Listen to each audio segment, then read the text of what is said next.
அதிகமாக கவனிக்கல.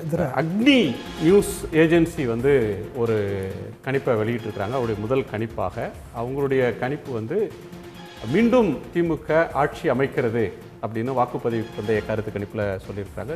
கருத்து கணிப்புகள் எல்லாம் கூட மிகவும் குறைவாகத்தான் சொல்லிக் கொண்டிருந்தன. இவ்வளவு பெரிய வெற்றியை நீங்கள் பெறுவீர்கள் என்ற நம்பிக்கை உங்களில் ஏற்படுவதற்கு எது விதையாக வித்தாக இருந்தது?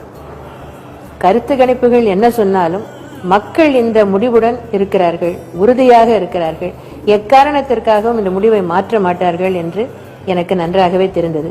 அதனால்தான் யார் என்ன சொன்னாலும் அதை பற்றி நான் கவலைப்படவில்லை. முடிவு இப்படித்தான் இருக்கும் என்று நான் ஏற்கனவே புரிந்து கொண்டு விட்டேன். இந்த பத்திரிகைகள் வருது, ஊடகத்தில் வருது, இதையெல்லாம் விட்டு தள்ளுங்க. மக்கள் தெளிவா இருக்கிறாங்க. அடுத்த ஆட்சி அதிமுக ஆட்சி முடிவு கட்டி விட்டார்கள். அதனால இந்த ஊடகத்தில் வர செய்தி, பத்திரிகையில் வர செய்தி, இதையெல்லாம் மறந்துடுங்க. நம் உழைப்பு உழைப்பு உழைப்பு, அந்த உழைப்புக்கு கிடைக்கிற வெற்றி வெற்றி என்பது நிச்சயம்.